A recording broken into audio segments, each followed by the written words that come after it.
Mr. Hitchens was just telling us that he did not sleep a wink last night. So what can we expect over these 2 hours? A slow but noticeable decline, I think. But maybe you'll, I mean, and Andrew Sullivan was looking at the camera saying he looked like he was a wreck. I mean, what is going on here? Leonard Woolf's autobiography is called Downhill All the Way. As Christo once said, I usually get up at the crack of noon, so this is really it's tough for us, But no one will ever be says all right. no. No one says no to C-SPAN. No, absolutely. Or to you, Mr. Lamb. Yeah, thank you. Are you still both British citizens? What a question. Subjects. So we say subjects. Excuse me. Yeah, both still for a reason. Yeah, but the reason I asked that is because the last half hour we were asking the question: is the United States the greatest nation on earth, as our politicians often say? What do you think? Well, I voted with my feet, and I'm here. I came here when I was just after college, and had a kind of instant reaction to the country. I remember writing my parents after 6 weeks to say, I know this is going to sound weird, but I feel like I've come home. And within a few weeks of being here, I realized all the things that in England everybody had said was obviously completely wrong with me was actually relatively right with me. And instead of asking me all the time, why would you want to do that? Who do you think you are?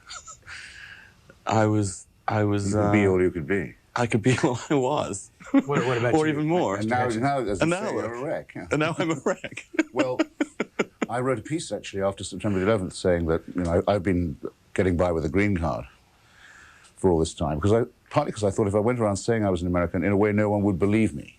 You can't quite become a British American. You're sort of an Englishman in America. But that after September 11th, I thought I should take out the papers really as a kind of act of solidarity. I haven't actually done it yet.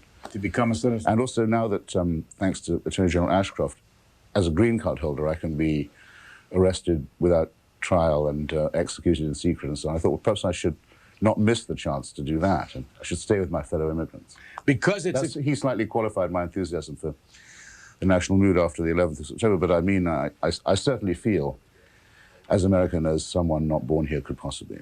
Because this is often asked by people today of their friends and everything, let's start with Andrew Sullivan. Where were you on September the 11th, and what was your immediate reaction?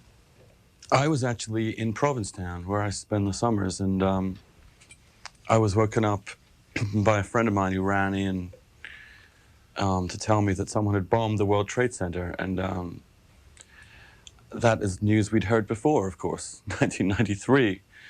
And I didn't really realize until a little while later when I got up and looked at the internet quite exactly what it meant. But it was clear immediately what it meant, that war had broken out. And to me that was quite an immediate, an obvious conclusion, and also that for the first time in American history, a huge attack upon the civilian population had taken place. And I felt distraught. I'll tell you why I felt distraught. I felt distraught because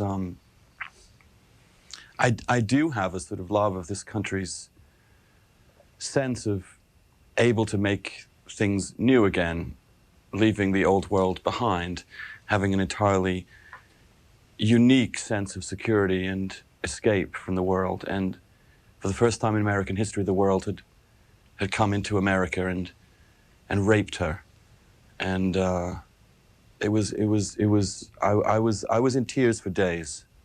Mr. Hitchens, where were you? I was in Walla Walla, Washington, on the border of Idaho, practically, at Whitman College, giving the Scoop Jackson Memorial Lecture, which, among other things, called for the arrest and trial of Henry Kissinger, which I've written a book about. Scoop Jackson probably rolling over in his grave on that one. No, Scoop Jackson hated Kissinger because Kissinger was soft on Stalinism. Never forget that about Mr. Kissinger, by the way. He's always been groveling to the communists, and was to Brezhnev at the time when Scoop Jackson wanted to get the Jews out of the Soviet Union. In fact, I'm proud to say the Jackson family came to the speech. It's his old college. And I ended by saying that this could be a great period for human rights and for the internationalization of human rights and universal jurisdiction and so on. I went to bed feeling proud and happy, and in the morning got the news because I was 3 hours behind it. I was woken up with it. And I've answered this question before to one of your callers, as a matter of fact. I felt fury and disgust and rage and nausea, but I didn't feel fear. I felt a sort of exhilaration. I thought, if this war is being declared as it looks as if it has been by theocratic fascism, then it's a war I would never get bored with fighting, because it involves defending all the things I do like against all the things I don't, culturally as well as politically and intellectually. And I still feel that way. I think it's absolutely worth fighting, and of course I had no idea how well it would be prosecuted. I've since been in Pakistan and in Kashmir and on the Afghan border and so forth. And I'm ready to, I'm still ready to roll, if you like. We have a long time with these two gentlemen. We'll get a chance to see where they differ. So far, they haven't. Let's go to Hollywood, Florida, on the Democratic line. Good morning. Good morning. Brian, when I heard you were going to have these two guests on, I couldn't wait. I had to stay home. I thought it'd bring a lot of laughs, I guess, into my house this morning, so I'm really looking forward to it. I would be interested in you asking, and unless I missed it, I think Andrew answered it, but I didn't hear it from Christopher, about whether they agree that America is one of the greatest or the greatest nation on the earth.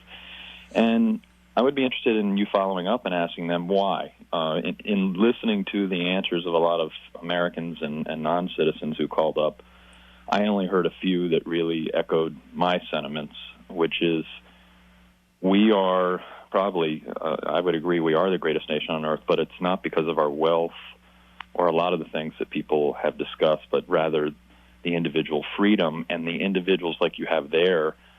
I think that come out of, even though neither one of them are Americans, that come out of a system and a culture that I think that breeds leadership. And along those lines, I wanted to say, as a personal note to Andrew, he's somebody who I admire, being a gay man myself who doesn't always agree with what seems to be the predominant politics and thinking amongst a lot of my peers and friends and people I hang out with, and I just respect him for the courage and the leadership that I'm sure his path in life has taken him. Thanks, Hollywood. I hope these two, if you're going to stay home this morning, do begin to entertain you at some point. But now we're being serious for a moment. He didn't really ask a laugh-inducing question. No, he did not. He hoped for mirth, but you asked what I was slightly lugubrious, but a perfectly good question. Well, there was a Teamsters union official once up on this hill behind us who was asked at the opening of a hearing into his affairs, he said, well, wouldn't you agree that Teamsters Union is a very powerful union in American trucking? And he said, looking rather narrowly back at the senator, he said, well, Senator, being powerful, it's a bit like being ladylike. He said, if you have to say you are, you probably ain't. So I think I like America most of all on the days when people are not going around shouting, USA, USA, we're number one, we're the greatest. I prefer the days when they don't do that, when they're probably most to be admired. It's a case of always think of it, never speak of it. Of course, objectively as well as subjectively, the American Revolution is now the only revolution with a fighting chance of survival and success. The idea that you could create a multicultural democracy over a vast expanse of the Earth's surface that could possibly be emulated by other people. Manassas, Virginia, Republican line. Go ahead, please. Yes, I think that the American culture is the strongest on the planet because of gentlemen like this who have come to this country and merged their heritage into our culture. And it seems like every time we get like an influx from Vietnam or China or Cuba or India or any other country on the planet, it seems to strengthen that culture. And that culture, I think, is dominant because we take the best of everything, not maliciously, but just because it makes sense. And we reject those things from other heritages that are bad. Well, one of the things I would say, and I think Christopher probably agrees with me, I am thrilled by the chance to live in a truly multicultural society. I don't mean just in terms of racial diversity, I mean in terms of religious diversity, religious tolerance. The whole range of things that you get in the United States that you almost don't get anywhere else except in some major other cities in the West. To me, what underpins it all is a rather, in some ways, sort of solid foundation of a constitution that does not expect Americans to be the greatest people on earth, which expects Americans to be among the worst people on earth, and sets up a system of government that allows each particular branch to fight one another and each particular institution to fight each other in the hope of maintaining freedom. And by and large, it's worked in ways that that hasn't worked elsewhere. I would say one other small thing, which is the sheer democratic feel of American life, the sheer ability to say hi to anybody and have a civil response back. People talk about London as being a kind of civil or stuffy kind of place, and they're just wrong. They're getting that from Masterpiece Theater or somewhere. This country is so civil in so many of its day-to-day interactions, and the culture of equality. I think if you haven't lived elsewhere, you don't really see it, and that's maybe why I felt so grief-stricken when this happened, because I felt that something of American innocence and civility had been lost in September 11th. Pittsburgh, you're on the air. Yes, good morning, Brian. I wanted to just say a few comments and questions to both your guests, Andrew and Christopher. Christopher, it's your old contrarian buddy, Brian, in Pittsburgh. Oh, hi, Brian. You don't look that bad today. I've seen you worse in the morning. Where are we going with this? Well, that said, my comments are, though, as after the World Trade Center and all the terror, we did have to strike back. I'm glad that Afghanistan is where it's at today, and as opposed to all those years of tyranny under the Taliban. But that said, there's also a danger that I feel that a government can exploit that for a sense of perpetual terror. I mean, we're always going to have a fear of there's always terrorists out there, whether it's in Iraq, North Korea, or then Plan Colombia in South America, and that a government could get away with like a perpetual. We're not, at a state of martial law, but there's like always the danger of just over abusing that, extending heightened states of security to call for militias and things like that. And I'm just wondering what either Andrew or you feel about that. All right, let me just ask you, though, before we lose you, why are you Mr. Hitchens' great contrarian? I mean, have you seen him before? He came to, well, I've met him, met him and known him for a while, but he came to Pittsburgh to teach, and I did a cover story. I followed him for about 4 months, and I did a cover story for a sort of like a Village Voice publication in Pittsburgh. Thanks. And what did you think of the people? So great, in fact, is this country that I could have been and was for a whole semester the Andrew W. Mellon Professor of English at the University of Pittsburgh, to whom you have the honor of addressing. Now, he might have felt differently than Scoop Jackson. It was another great American, Randolph Bourne, during the First World War, who made the imperishable remark that war is the health of the state. And there are a lot of people on the left and on the right who worry at the moment that states of emergency lead to the aggrandizement of the state, to the inflation of state power, and so on. That's a worry that someone who's enthusiastically in favor of the war on Islamic fascism can perfectly well share, and I do, for one, certainly. On the front page of the Post today, I just read you the first paragraph, and the headline, Intricate Screening of Flyers in Works, Robert O'Hara, Jr. Federal aviation authorities and technology companies will soon begin testing a vast air security screening system designed to instantly pull together every passenger's travel history and living arrangements, plus a wealth of other personal and demographic information. Marion, Pennsylvania, on the Democratic line. Hello. Marion, are you there? Are you talking to me? I'm talking to you. All right. You talking to me? You talking to me? My apologies. It'll never sound the same. I've been reading Nietzsche. I hope these two gentlemen can help me on this. Oh, dear. I've been absolutely floored by some of the things that I've been reading. He talks about good and evil. I also talk about that a peaceful nation or peaceful people tend to be cowardly because the ones that we put up as the victors are the ones that defy the morals that lead to controlling your emotions and controlling, your ambitions. Now, we live in a country we are great, but we instill in our citizens a sense of fearlessness.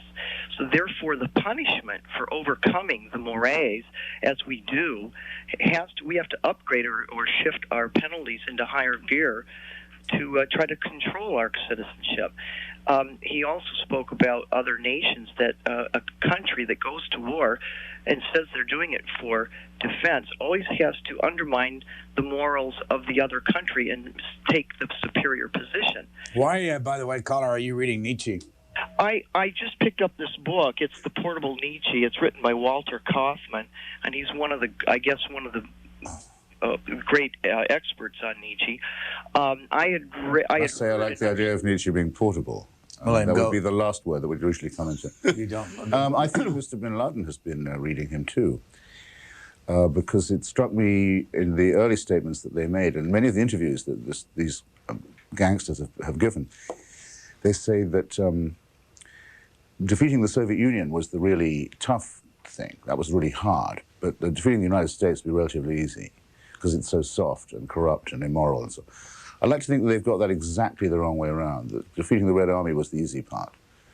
But they made a fantastic miscalculation if they think that just because Americans have a tendency maybe to be a little complacent, a little inward-looking and too accustomed to luxury, that they would be a pushover. I'm sure, absolutely sure that that's wrong. It's also but that we have to prove it.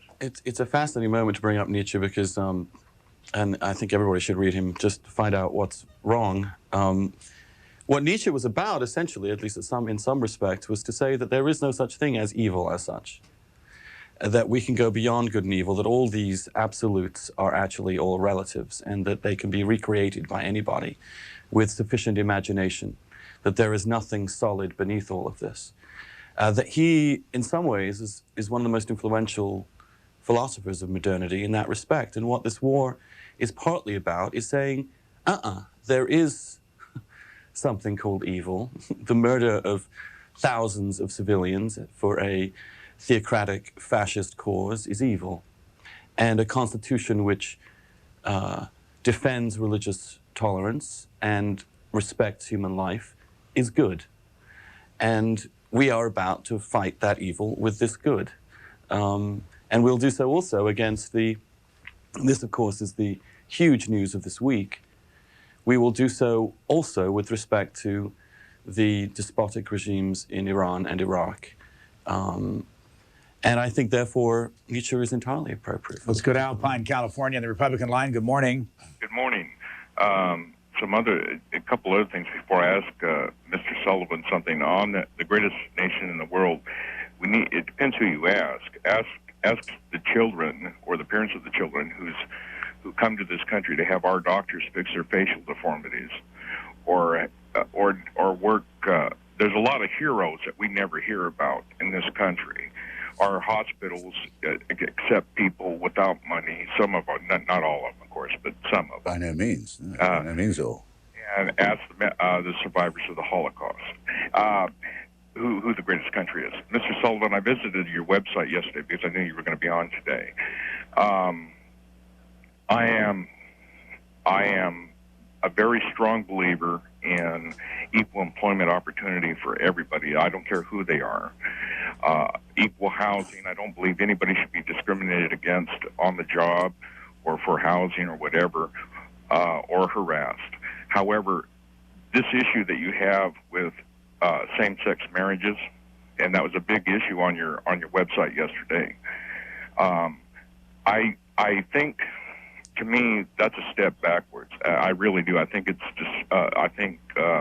It works against the family values. I think that it's benefiting the few for the detriment of the many, if that makes sense to you. And I mean this sincerely. I'm not trying to be disrespectful. No, I'm sure you're not, and I appreciate your position. My position is the opposite. To have equality among citizens means to have the equality of opportunity, to have all the same things that everybody else has, the responsibilities as well as the rights. And the Declaration of Independence guaranteed the right to pursuit of happiness. Do you think anybody really has the right to the pursuit of happiness if they don't have the right to marry the person they love.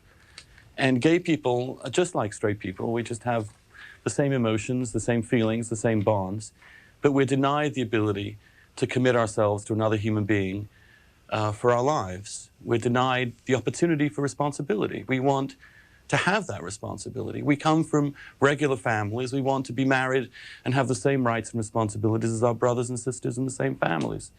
So that's what this is about, a very fundamental right. I don't think it'll hurt anybody at all. No single heterosexual marriage would in any way be changed by this. Religions don't have to acknowledge it, but civilly, as a matter of civil rights, as a matter of the state's respect to the citizen, the ability to have an equal right to marry is one of the most fundamental rights known to man. Did you know that you were a subject of an editorial today in the Wall Street Journal? I did not know that. Well, we'll share it with you in a minute. Detroit, Michigan, Democratic line. Hello, you're on with Christopher Hitchens and Andrew Sullivan. Good morning, gentlemen. Love C-SPAN. I got two questions for Christopher. Christopher, have you had any right-wing backlash from the book that you wrote about Henry Kissinger? I think it's a great book. And the other question I have for you, do you think it's right for Israel to be occupying Palestine for the last 35 years? To the first, I've had some disobliging reviews from conservatives, but as also from liberals about Henry Kissinger. But no, I've also had quite a number of platforms offered me by conservative groups and organizations, and some friendly reviews from that quarter too, because remember, I was mentioning it to Brian briefly a few minutes ago, it was Henry Kissinger who defended the right of the Chinese Communist Party to massacre the students of Beijing in the main square of the city. It was Henry Kissinger who groveled to Brezhnev, told President Ford not to invite Alexander Solzhenitsyn into the Oval Office, and so forth. I mean, a practitioner of depraved realpolitik, as offensive to a principled conservative, I would hope, as to anyone on the left. So that's roughly how it's shaken out, and that's been one of the nicer parts of the reception. As to your question about Palestine, I've believed from the first that there is only one possible solution to a situation where there are two peoples, two nationalisms in one land, and that's two states. And I feel myself vindicated very much by the consequences of, which are very plain for everyone to see, of what happens if you don't have that.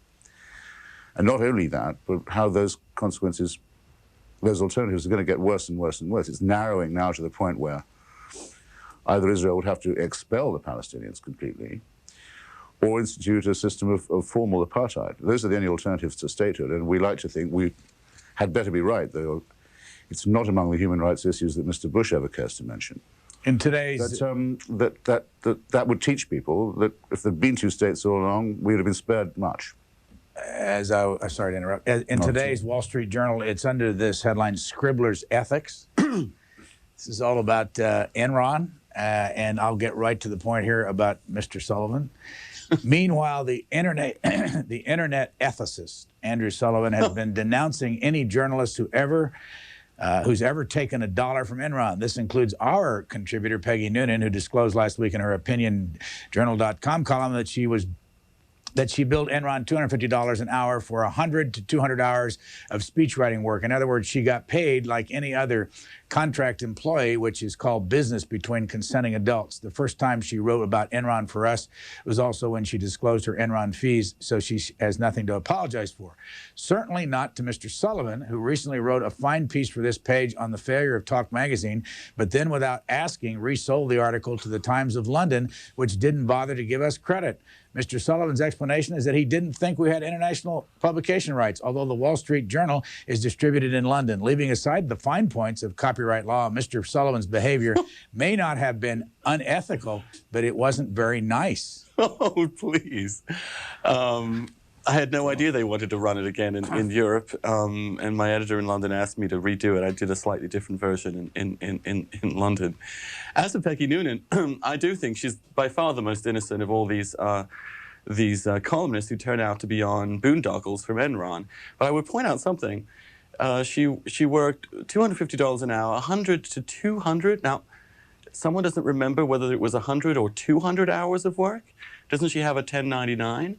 Can she actually tell us how much she actually got from Enron? I would also say that she said in her own piece, none of the work she did somehow ever got used. It all just never quite got into Ken Lay's speeches. It was never actually a substantive piece of work that was actually, you could show was actually part of Enron's business. Now, I'm sure Peggy Noonan, who's a perfectly decent and good person, didn't realize fully that she was being completely conned by these people. The truth is, this corporation threw money everywhere, and it threw it also at journalists. People like Bill Kristol, $100,000 minimum for doing next to nothing but show up for a couple of weekends in a luxury place or resort. Paul Krugman, the New York Times columnist, $50,000. Gary Kudlow, National Review columnist, $50,000, all for doing very little at all. Now, if someone comes along and asks you, would you like $50,000 for doing virtually nothing? A good journalist says, what are you really trying to buy here? And all I've done, the sin I've done, is point it out and just say, if we as journalists are going to start criticizing politicians for taking this kind of money, then we can hardly be taking much more of it ourselves and never disclosing it until we have to. And can I just add something? Sure. And by the way, I should say in Andrew's defense, I mean, even if he played fast and loose with the Wall Street Journal of the Times, reselling a piece of yours twice is nothing ethically comparable at all with what Well, they said he just wasn't very nice. Well, anyhow. I thought they would be a little above that kind of thing. The principle that some corporate culture seems to apply, including Enron, seems to me to be that of organized crime. The principle of that is you dirty up as many people as you possibly can, because then anyone who blows the whistle can be accused of spoiling it for everyone. So journalists, politicians from both parties, all across the board. They seem also to have succeeded in imposing the law of omerta on the administration, which says, no, it's only our business how we deal with Enron. What do you peasants want to know about it? When I emailed Bill Kristol to say, come on, what's going on here? How much did you get? What was this all about? And who else was on this? They had an advisory board, this kind of shell institution, to pay off all these journalists. He said, and I quote him, "I will not rat out the others." Sun Valley, Idaho, Republican line. Go ahead, please. Hello. Hello. Fish wrapped in newspaper. This is Rusty from actually Haley, Idaho. And I believe you actually asked the wrong question. The question should be, if we're not the greatest country in the world right now, who is? Nobody's ever asked the people that are talking, as far as I know, on telephone, who the greatest country is, if it isn't us. And in your opinion, is there a country that is greater than the United States? We're not perfect, but who in the heck is? Okay, I asked the wrong question. The real question I wanted to ask, and I didn't ask it very articulately, is it wise for politicians and journalists to say all the time out loud, we are the greatest country in the world? I sort of agree with Christopher that I think if you have to yell that, you aren't. I mean, it's a good indication. I think there's a certain kind of patriotism which doesn't need to be expressed so crudely. It doesn't have to have a slogan on it. It doesn't have to have sort of be shouted from the rooftops. I think that after September 11th, however, the extraordinary flourishing of a kind of patriotism, the flags and everything, was something actually relatively healthy. In fact, extremely healthy. It was saying, look, we do love this place. We do care about it. We're not going to stand by while other people, for evil purposes, try and destroy it. And I think there's nothing wrong with that kind of patriotism, nothing wrong with that kind of love of country, right or wrong in certain circumstances. Taft, California, on the Democratic line. Good morning. You're on with Christopher Hitchens and Andrew Sullivan. Good morning. Morning. I have about 4 things I'd like to address, all having to do with subjects brought up on your program. First is same-sex marriage. Number 1, I believe that marriage is a financial institution and should be entered into by any parties, male or female or same-sex, as need be for their own personal gratification. Number 2, we have elected a cheerleader to the presidency, legitimately or illegitimately. It doesn't seem to matter. But Americans are acting like lemmings here. We're following along without questioning. Number 3, white-collar crime.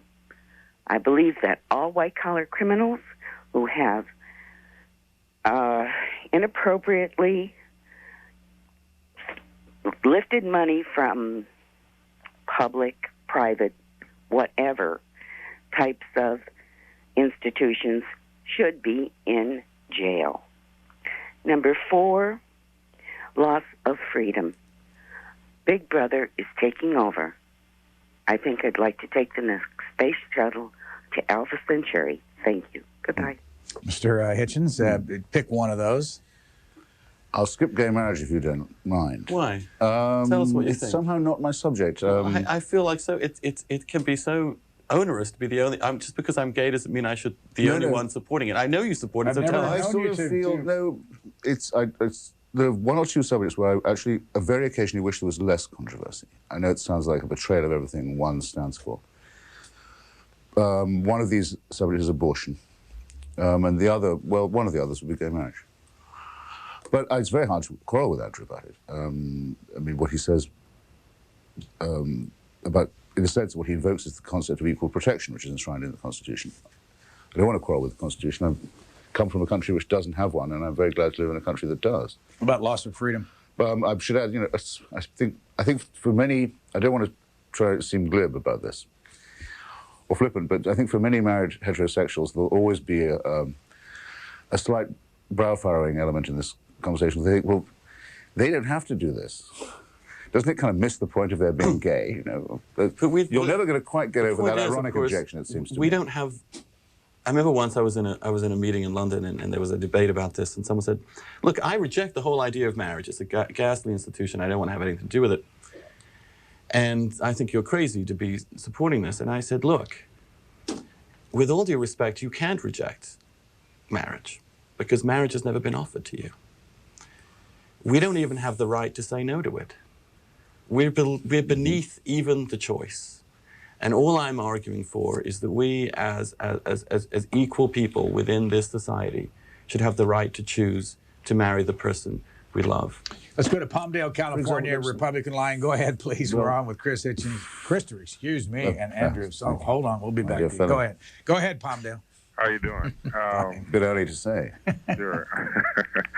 It's kind of earlier in the morning, so I have to think for a second. Oh, you and me both. I have a little rebuttal for the guy that called a little bit earlier that says he was a Vietnam veteran and cared to bash the United States as if we're supposed to be the evil people in the world. But and I dressed quite a few times for battle, so I know exactly what it's all about. I've listened to you guys talking this morning, and you seem to be speaking about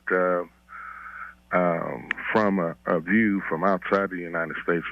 You came here from England, which I've been over quite a bit of the world myself. And I believe you guys do have a point. I think the United States myself is one of the best places to ever live, and I do believe that anyone that don't want to live here, or think we do have a problem, need to look elsewhere.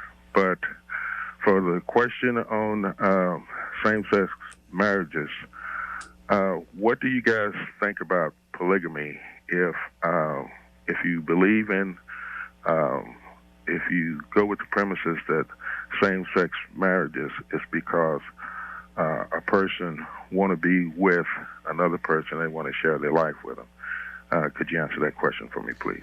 Sure. This is gay polygamy or polygamy in general? Polygamy can't be gay, can it? Because well, if you had gay marriage, it could be. No, I think the actual word means a man of many women. It does mean what? Polyamory, I think, was the polyandry is the neutral. Polyandry is one woman with many husbands. Yes. Okay.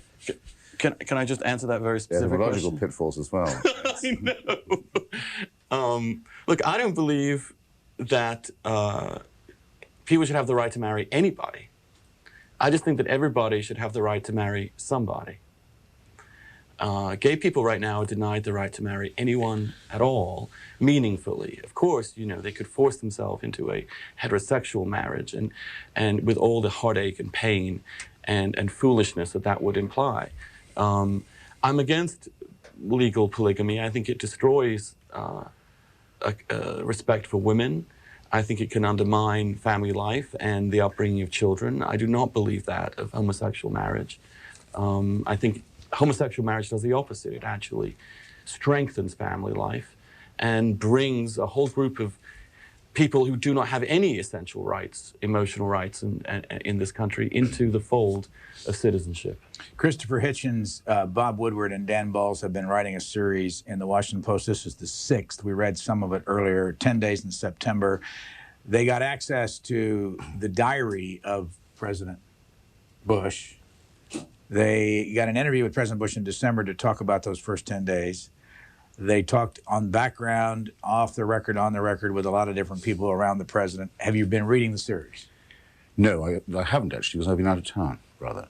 Have you been reading it? I intend I've to. been reading it devotedly. It's an amazing piece of work. Well, the reason I bring it up is because it's series like this, and why this program is here, and we don't do justice to it because we can't get enough on the table, but everybody, I would suggest, in the business of writing has read this piece. And I bring it up because I want to ask you, what do you think the impact will be on people who are in the media who will continue to write about this president after they read these pieces? I think that it shows without a shadow of a doubt what without sounding self-congratulatory, I think some of us have seen for a long time, that the notion that this president is some sort of cipher, that he doesn't actually have a brain, that he doesn't actually have a politics, that he doesn't have a morality, that he doesn't have a clear grip of what is going on, is baloney. He's been a solid, intelligent, smart, efficient president since he got into office. And what this piece does, I think for the first time, and it's authoritative in some ways for a certain Washingtonian coming from Bob Woodward and Don Balls, is that it shows that. It shows what I think is one of the most remarkably professional operations in terms of running a war and running a country at the same time that I've ever seen. And the reason why he has 84% approval ratings is not some mysterious, we're all getting on the bandwagon. It's because people are not stupid and they've seen him do it. Well, and they respect him for it. Let me ask Christopher Hitchens, Mr. Sullivan's on the right, I guess. Would that be fair to say? A conservative? It would be relatively fair to say, yeah. Okay. He's just commented on an article written by Bob Woodward and Dan Balls, who conservatives would think, coming out of the Washington Post, would not like George Bush, but this is the 6th day of this series, and it's been... Well, that's not necessarily so. I mean, Bob Woodward is a very notorious registered Republican, conservative Republican at that. So the conservatives think the Washington has always Post... been. And I don't mean to undermine this piece, of which I've heard great reports, but I mean, the last series of this sort that he did was on why Dan Quayle had all these unexpected, wonderful qualities. With Dave Broder. Yeah, with David Broder, though I think it's now not in the list of bibliography that Mr. Woodward has on the inside flap of his other books. The Quayle book's gone, apparently. But I don't mean to nitpick, because I was asked the other day, I was speaking somewhere or other, in California, and someone in the audience got up and read me back every word I'd said about George Bush during the election, which not unlike some of the things Andrew's just been saying. I said, well, would you still say that? And I said, well, what if I was right, and someone with all those disabilities, that apparent lack of curiosity, that apparent inability to read for pleasure, that apparent want of sort of intellectual weight, could still manage all these things? Maybe that would be a positive thing. Maybe that really proves that anyone can be president. Of course it is, because... Which is what we never let's forget. It's supposed to be, in this republic, possible for anybody to be the president. This may be the most exacting test of that proposition. One thing that I think people often misunderstand, it was classic in Gore and Bush in that whole election, is that there is a difference between what you might call theoretical wisdom and practical wisdom. Christopher and I are both pretty smart people. We read, we're bookish. No, it's blah, blah, blah. I think I'd be an absolutely terrible president of the United States. I can't run a whelk stall. Now, there are other... Stall? Well, a whelk stall, yeah, whatever. It's a shellfish. Is that an English expression? Yeah. Excuse me. There it's an English seaside expression. It's an English seaside expression. Absolutely no idea what you're talking about. Oh well, I couldn't run anything very well. And when I was editor of the New Republic, quite frankly, I was a very bad manager of people. And but I can recognize those skills in other people, I think, and say, look, This is what matters in a president. He doesn't have to be reading Nietzsche every night, thank goodness. He doesn't have to be reading, Immanuel Kant every morning. He needs to have a sense of who he is, what he believes in, an ability to rally a team together to do a task. And he's done that. And also, I would say, the other slur on George W. Bush was that he couldn't speak a coherent sentence. His speeches, since he took office, from the inauguration on, from a speechwriting team that is among the best ever, have been really quite stunning. The September, I think the 20th speech and this last State of the Union were really among the most impressive pieces of oratory in recent presidential memory. Chicago Democratic Line, good morning. Yes, good morning, Brian. Good morning, gentlemen. Morning. Brian, I actually liked the second phrase of your question about the greatest country. Mm-hmm. The reason being is because, and this is a comment for the gentleman, to please think about time and space. I'm pretty sure that countries prior to us, Roman Empire, Germany, other great countries, when I say great countries, I mean in time and space, they too thought that they were the greatest country on earth. So please compare those particular countries, and certainly England, Britain, at that time and space, they too thought that they were the greatest. Thanks. Mr. Hitchens. Well, look, we're obviously not, we haven't exhausted this topic, clearly. Why not think of America as a lucky country, for example? It has oceans on either side of it. It has reasonably tranquil neighbors on the land. It managed to buy Louisiana for a knockdown price, and Louisiana the purchase meant this whole central sway of the United States. It managed to buy Alaska at a fire sale price from the Tsar. It doesn't get any better than this. And that's why I quite like the New York version of the national boast, which is this a great country or what?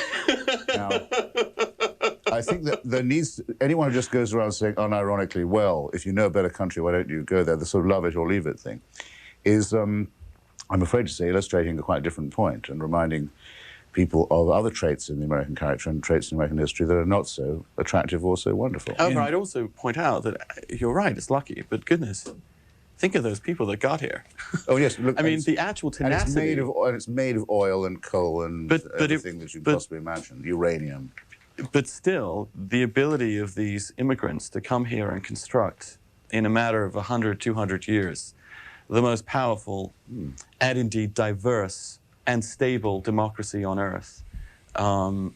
Slightly rough on the people who are living here already. One should not forget. To be sure. There's a story, by the way, and nobody's proud of that. No one should be proud of that. This morning about Canada's loonie heading south. That's Pierre Trudeau takes a vacation. No, it's the dollar. It's the Canadian dollar. On January 18th, the Canadian dollar had a record closing of 62 U.S. cents. At one point during the day, it traded at 61.75. As the Canadian currency, known affectionately as the loonie for the water bird that appears on the dollar coins, continues its fall, more Canadians are beginning to worry. Some say that they feel poorer because they cannot buy what they used to buy on trips to the United States, and that back home it is driving up the cost of living by making imports more expensive.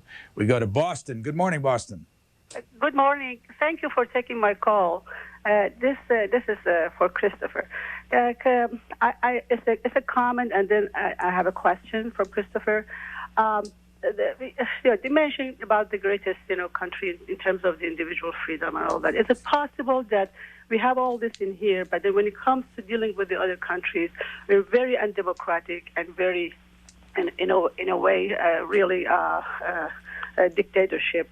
I'm an Iranian American, lived in this country for 30 years. I actually left Iran because the fact that I couldn't survive, I couldn't live under the rule of the Shah dictatorship, who was brought by the United States with a coup in 1953. Now, anyway, my question is, I was very appalled and surprised, like many other Iranian Americans, who supported, strongly condemned these terrorist attacks, and Iranian officials, especially the Khatamis, section of the regime, strongly condemned and offered the help to the United States to track these terrorists in Afghanistan, and even willing to spend $600 million help to build Afghanistan, compared to the United States that is only willing to pay $250 million. This mention about Iran among the two other countries that Mr. Bush mentioned about this triangle of the evil, it was very surprising. What do you think? I mean, are we going to war with Iran? What kind of a mentality you think is behind these talks? Okay, well, to your first point, obviously, no thinking American is proud. I don't think. Or I would hope of great swathes of American foreign policy, not just the unforgettable horror of the war in Indochina, but, as you say, the installation of gruesome regimes on populations who do not want them, and regimes that act as a gendarme for American interests. The Shah of Iran, the Pahlavi dynasty would only be one of these. General Pinochet, General Videla. Everybody knows, I think, what I'm talking about. Yes, and of course it qualifies the idea that this is a great society, because the test is this: can a large, generous, multi-ethnic democracy also be an empire? If it succeeds in being both, it'll be the first society in history that does. 5th century Athens, which I think was a fairly impressive society, managed to get by without being an empire. Many people say the Roman Republic collapsed because of imperialism. These are serious questions that ought to be debated very seriously. Now, on the Iran point that you make about, I thought that the president's speech was very disappointing in this respect. Whatever may be said about Iranian society and politics at the moment, it's clearly a society evolving very fast, probably itself throwing off theocracy. Without a shot being fired, gradually the Iranian people are repudiating a theocratic regime. It's not fair to compare this process to what's happening in Iraq and North Korea, and it was ungenerous in the extreme, I thought, of the president not to acknowledge this fact, because it puts in a very different light the fact that there are people in Iran who are opposing this process, and many of them, yes, are doing so by engaging in covert military programs. The president is perfectly aware that Iran, in fact, there are pro-American demonstrations in Iran every day, pro-American. He's not talking about the Iranian people, he's talking about this regime. Now, this regime is also engaging in sponsoring, clearly, disruption in Afghanistan to topple or to weaken the current regime. It is clearly responsible for that boatload of lethal weapons sent to the PLO for use against Israel. On the West Bank. It has a client state in southern Lebanon. It will soon have a client state on the West Bank. It is one of the most dangerous threats to us and to the region. I was relieved to see that the president understands that, and that we will not go after the Iranian people. In fact, I think Iran is particularly promising to capture the regime or topple the regime because the people are ripe for democracy. Orlando, Florida, Republican line. We'll get one more. Go ahead. Hi. Yes. What I'm going to say is probably going to be pretty upsetting to both of you gentlemen, but I'm going to be as straightforward as I can. And I don't want to be cut off while I'm saying it, too. Do you believe in heterosexuals, we get married because our marriage is sealed by God. We follow the letter of the law. Now, we're not perfect, but we do. Now, you're saying we follow the God of who?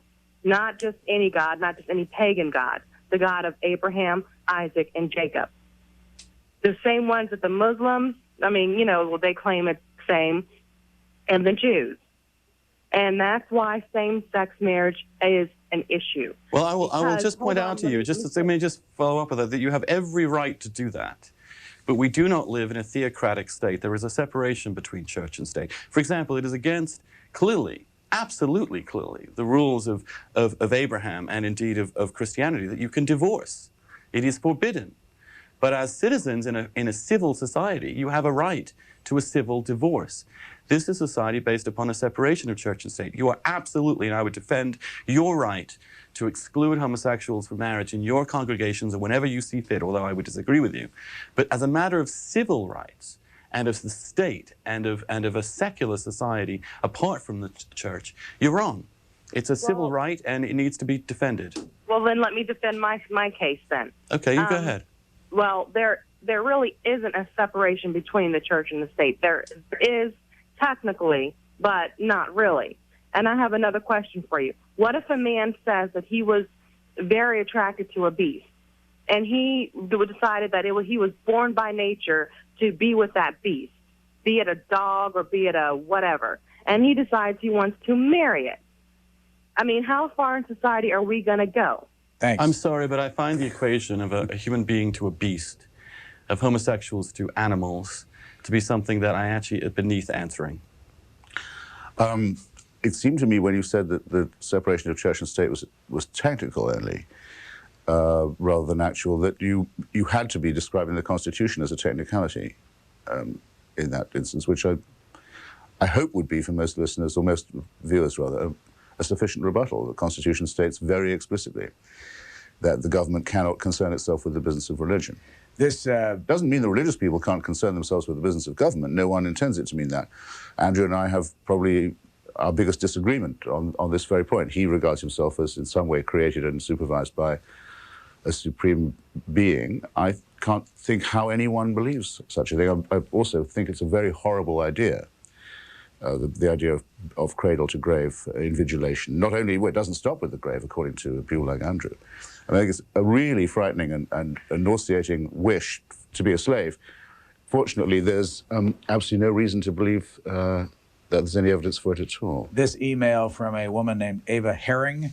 Yes, if you are a white male, a rich white male in power, or with the perception of power, you can revel in the greatness of this country. I am a relatively poor black woman who is insulted by this display of our pompous president. Every time America makes these types of statements and gestures, there is a response from terrorists. After the U.S. arrogantly walked out of the conference in South Africa, 9/11 happened. Bush makes threats in his State of the Union address. There is more. The videotape is released. These things may be a coincidence, of course, but it contrasts sharply with what is the rest of the worldview of the U.S. Thank you. As we go to Cleveland, Ohio. Next, Cleveland, you're on the air. Good morning, gentlemen, all three. First of all, I'm a great admirer of both of your works, Mr. Hitchens. Actually, I should say all three of you, Mr. Hitchens, Mr. Sullivan, and Mr. Lamb. I really appreciate your not pulling any punches, Mr. Hitchens and Mr. Sullivan, speaking your minds, and you, Mr. Lamb, for not speaking your mind. We're all behaving. There we are. Content's under pressure. First of all, for the sake of full disclosure, I should say I know Mr. Hitchens. I've been to his home and brought him here to speak to Cleveland about 10, 15 years ago. My name is Ayad. I called on the Democrat line, although I'm barely a Democrat. I mean, the Democrat Party has just gotten so sleazy. I've been a Democrat since I came to this country from Iraq 30 years ago, but it's just it's lost me. There's nothing left that it stands for worth. That, by the way, Christopher and I disagree on the most important things about whether God exists and whether he loves us, but we agree completely on the unimportant things, like Clinton was one of the worst presidents in American history, and we do so from very different angles, but our disgust at his presidency is one of the things that we can both, I think, thoroughly agree with each other about. Indeed. Go ahead, caller. Sorry? Go ahead. Yeah, I've got two issues. This Democrat Party issue was sort of a small one. I always rank Clinton down there as down with Harding, as far as this century goes, as one of the sleaziest. And, You're flattering him. Sorry? You're flattering him. Maybe. Well, certainly with his marriage, I would be. I mean, Mrs. Harding was outstanding.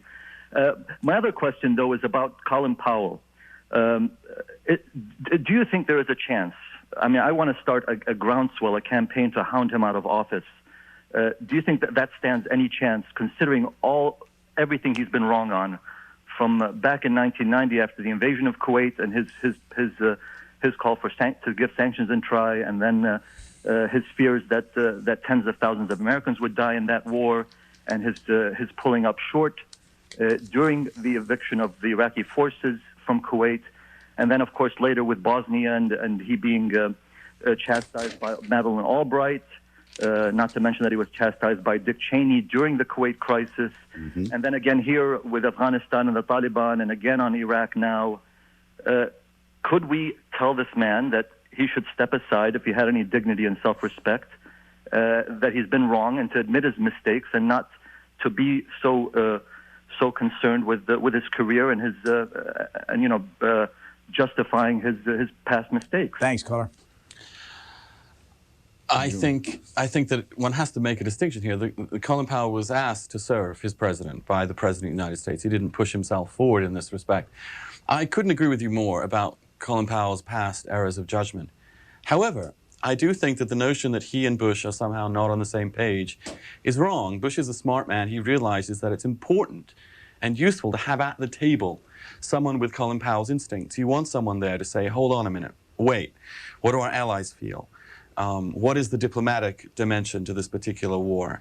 And I think that Bush is smart enough to use him and to have him at the table. I also think that it is a very important thing for the United States to have a man who is not only of enormous stature abroad, but is an African-American and who can show the world, as Condi Rice shows the world, that this administration is also diverse. Let me get a statement in here. Just to break, this has nothing to do with either one of you, and it has, I need to say this. During our call-in segment with guest Michelle Malkin on Friday morning, January the 18th, she stated that MicroStrategy Incorporated went bankrupt. That statement is erroneous. In fact, MicroStrategy is not and has never been in bankruptcy. Now, Mr. Hitchens. I wonder what the backstory of that announcement is. Oh, wouldn't that be fun? Huh? Yes. Well, the fact of the matter is she stated it, and it's not true. So fair enough. Well, this is a very high standard show. We did not say it. Sorry, I didn't mean to laugh. I mean it. Look, don't want to echo Andrew again. I roughly would have said the same thing, but I wanted to add on the matter of multilateralism. Another vice of the President's speech the other night, I thought, was his failure to remind his viewers that America had not done all this by itself. He was very, very ungenerous, I thought, in acknowledging the help of other nations and other cultures. One of the roles of Colin Powell in this process has been to remind the President and also the American public that the United States is a signatory to a number of international treaties and agreements, including, say, the Third Geneva Convention, and cannot just make up the rules as it goes along about prisoners it takes in war and so forth. I think it's very good there's someone doing that. So, of all the times I would have chosen not to say, which I've often said before, that Colin Powell is one of the most overrated people in the United States, a man who pretended to flirt with the idea of running for president just so he could sell a book, for example. I thought that was pretty low as well. Of all the times one might want to remind people of this, now would probably be the least propitious time. A couple of quick, I need to do this very quickly because we've got people waiting. This is an email. I have read that the National Review will list to the right because of the new ownership. Is this true? You mean the New Republic? Exactly, the New Republic. For Hitchens, it says, you and Noam getting along okay? Noam Chomsky? Well, Professor Chomsky, who I've long admired and who's written some wonderful critiques of American foreign policy in the past, has had, and there's many other great scholarly contributions also, has had a disagreement with me or I with him over whether or not it's decent to suggest that the United States, as it were, deserved or invited the aggression against its civil society on the 11th of September. And I take the very strong view that one shouldn't have any truck with that view, then we got that line. And he, well, we quarreled about it. So no, I would probably say our relations are not so cordial. New Republic listing to the right? I have no idea. Two new owners, both Republicans, both voted for George Bush. I've never met them, and I don't know. And what I'm told is that the editorial policy remains the same. Cape Cod, whatever that is. Whatever that is. Cape Cod, Massachusetts. Go ahead, please. Good morning. A question for Mr. Hitchens, please. You're going. You're on. Ask away. Do you believe it's healthy for the United States to be so much influenced by Israel? We are a large country. They are very small, but they have much influence in the media and especially in politics. Thanks. Well, believe me, I know, I believe I understand the question, and there are various tones of voice in which it can be asked, including a tone of voice that I don't like, that suggests that there's a sort of covert Jewish hand that directs US policy, which is not true, and very often clusters with other forms of unpleasantness. I do think that the United States gives far too great a proportion of its military aid budget to Israel, and in return asks for insufficient Israeli responsibility. The Israelis are the custodians of the West Bank by an act of war. Their occupation of it is not recognized as legal. I've already said what I think should happen about that. There should be a West Bank state. The United States could make that difference. You could say to the Israelis, we will defend the existence of a Jewish community or a Jewish state in Palestine. We will not underwrite it becoming an expansionist and colonial state. If you want to do that, you pay the difference yourself. That alone would have probably solved the problem by now. And I do wish, yes, if you want to put it like that, that there was more cogent discussion along those lines in both the media and in Congress. Let me simply say that the United States' defense of the only democracy in the Middle East, one that has been threatened many times, attacked many times by neighbors that want it to be extinguished. The United States' support for that little country is one of the reasons I'm proudest of the United States. And does that mean you support its defense of the occupation as well? I certainly. There's nothing democratic about the occupation. Well, no, there was nothing democratic about the war that was launched upon Israel that resulted in that occupation. People always ignore the fact that these expansions of Israel have come from defensive actions when it's been attacked by its neighbors. 1956. Now look. I do believe, as you do, in a two-state solution. However, I do not believe that one of those states should be a terrorist state financed by Iran and run by terrorists in order to destroy the state of Israel. And I have no axe to grind here. I'm an English Roman Catholic to some originally. But I admire Israel, I admire the Israeli people, and I admire their tenacity to defend democracy in the face of exactly the kind of fascism that you rightly attack when it hits the United States. Terre Haute, Indiana, home of Eugene Debs, Mr. Hitchens' friend. Go ahead, please. Yes, Brian. I'm so shocked I got on that I hope I can sound very reasonable in my statements. You'll be fine. But I wanted to tell you that, yes, people who have come to the United States and haven't been here for very long, yeah, they think this is the greatest country. But I want to go back. My family has been here for probably 6 generations, and we were the ones who came here and helped pick cotton, worked in the factories, built this country up, and now then, centuries later, I have a son and a daughter who they work harder probably than any president or doctor or lawyer in this country, and yet they can't afford to have health insurance. And my daughter this year has been through hell because she's had kidney stones, which were excruciating, and she couldn't hardly get medical treatment for her kidney stones. Now, my family and my generation have paid taxes all these centuries over here, but these two people who come over here, and I'll bet you $10 they have health insurance, and they're rich, and my children, my daughter and her husband, they do their own business, and they work, like I said, they work from daylight to dawn. Thanks, caller. Got the point. Let me ask Andrew Sullivan, Christopher Hitchens, do you have health insurance? Sure. I have one because I write for the Nation magazine, and we subscribe to the United Auto Workers health program. Mr. Sullivan? I'm a member of that. UAW local.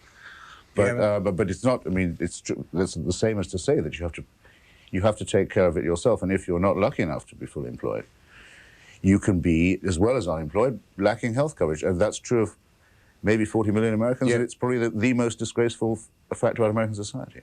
I'm lucky also. I'm employed by the New Republic, and they also provide me, I'm glad to say, with health insurance. And someone living with HIV on a daily basis, that's something that obviously is of pretty great importance to me. Are you rich?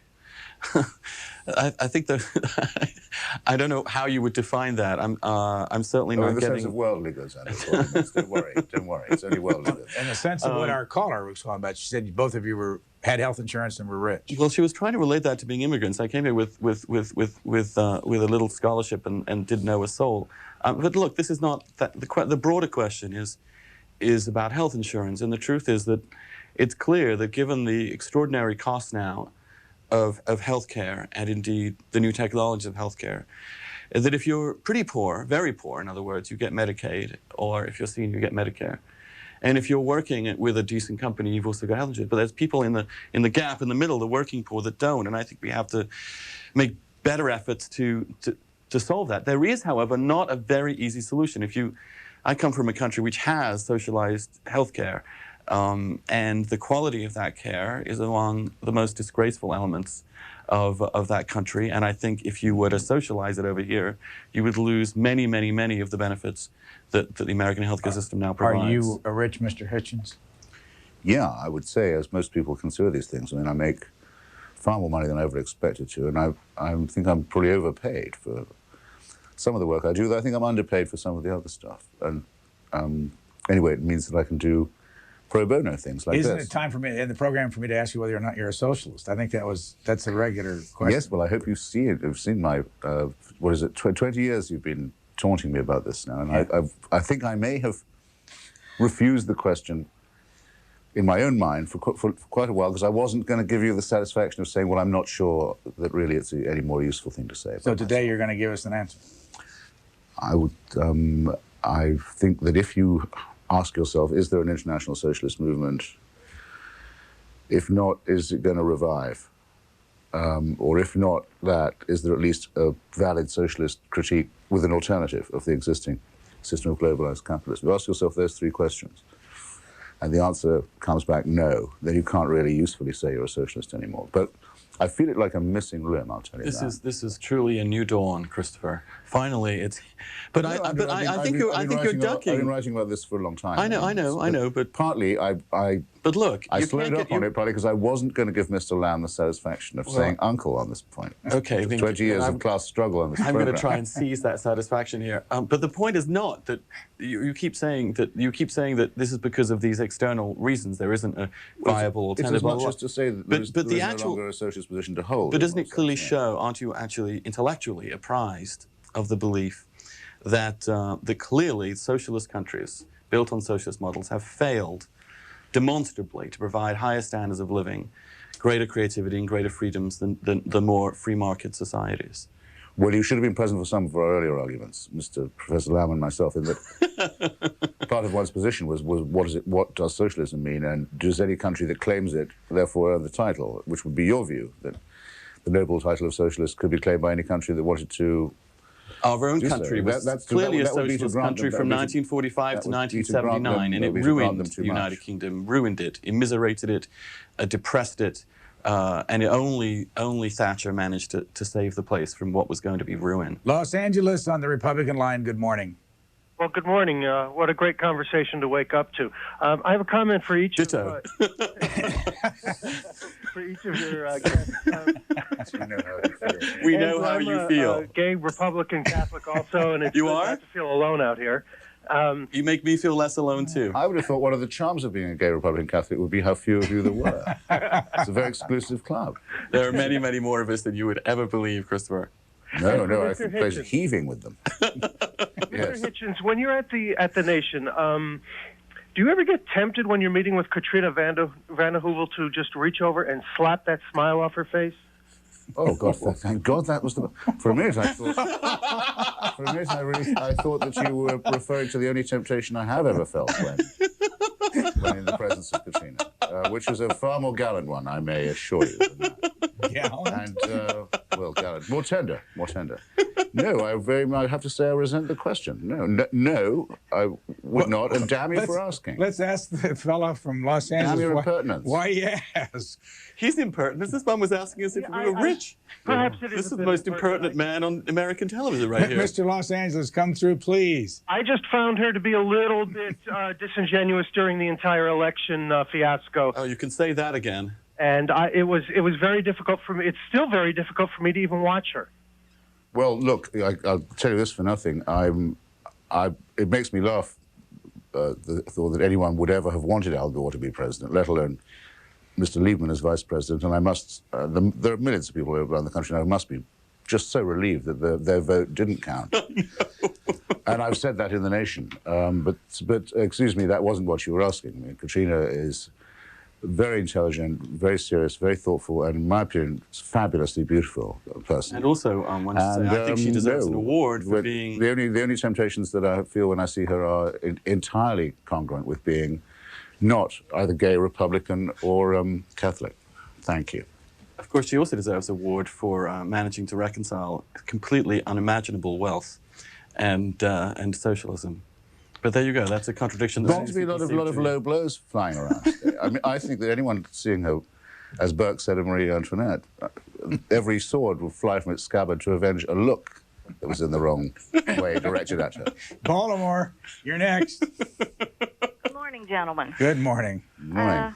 I have a quick one-line quote, and then I have a question for Christopher. Benjamin Disraeli once said, "The world is governed by very different personages from what is imagined by those who are not behind the scenes." I know we've had shadow governments in local and state, and I'd like to ask Christopher who he thinks really runs the show. One of the great things about living in America is the fantastic number of beliefs that there are about who's really running it. Which is, the Constitution says, should be, as it were, you and me. There are people who believe it's the Illuminati, there are people who believe it's the Jews, there are people who believe it's the Freemasons, there are people who believe it's just corporate America or the military-industrial complex. I think that there is a danger at the moment that there's too much of a lottery about who controls things, and that the price of entry into that lottery is very expensive.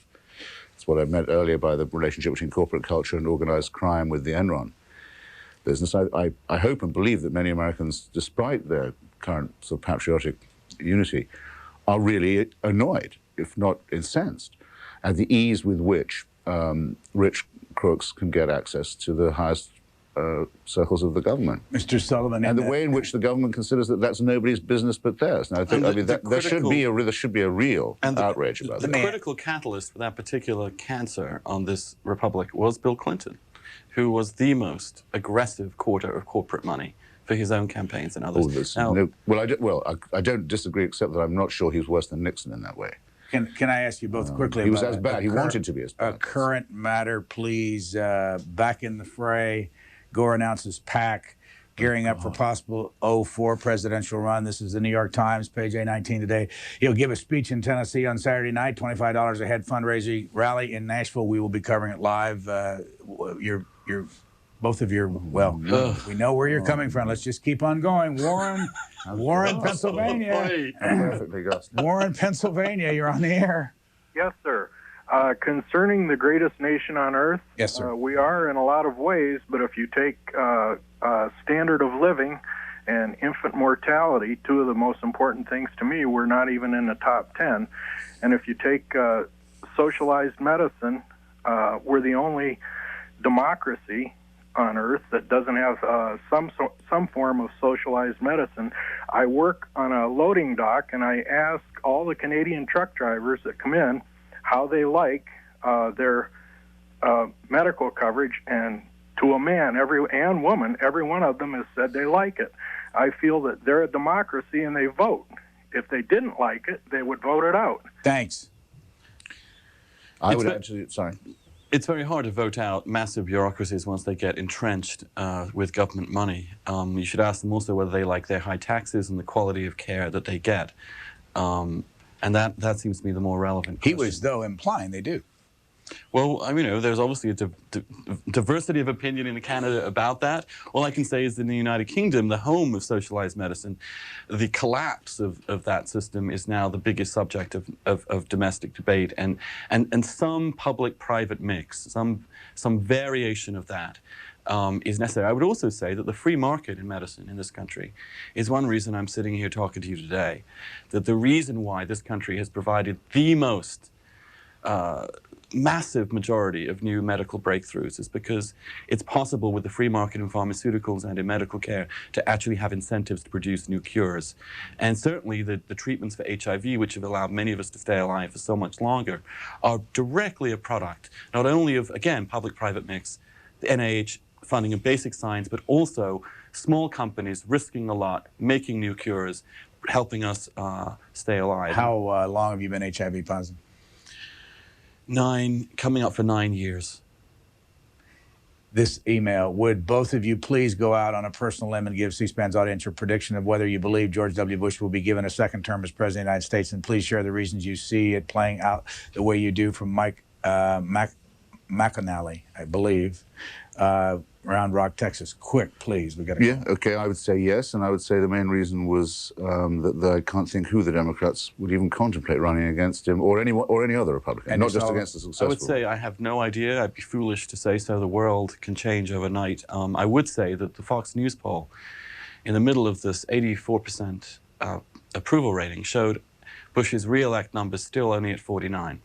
Very interesting. The Democrats are still amazingly clapped out as a party. Well, Johnson City, Tennessee, you're on. Go ahead. Oh, good morning, Brian. Hi. Christopher and Andrew.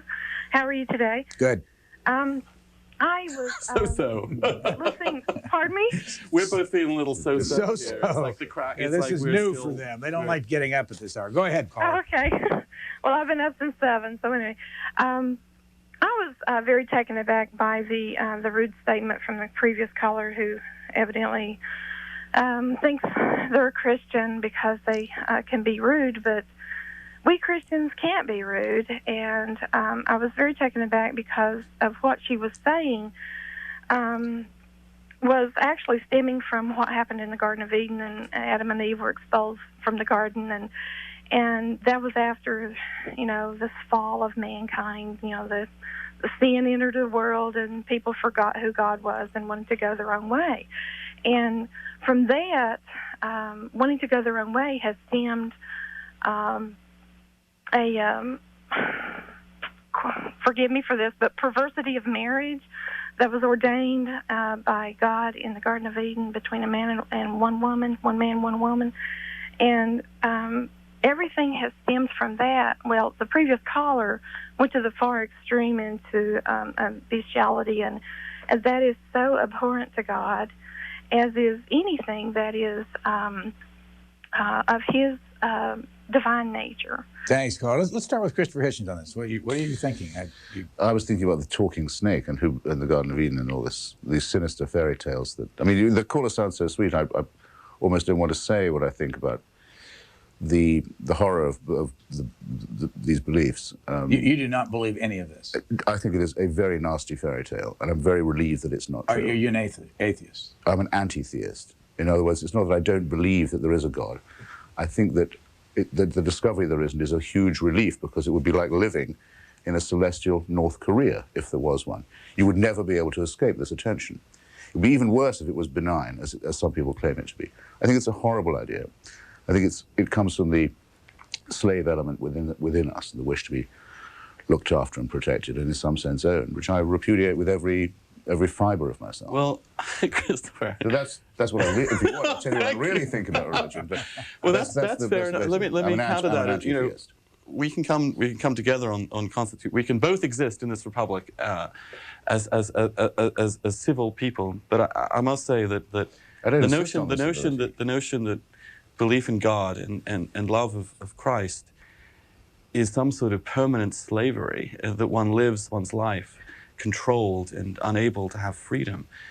To me, at least, as someone who is a believer, is a misdescription of the way it is. In fact, it is a form of liberation. Without it, I know I couldn't have gotten through whatever life has thrown my way.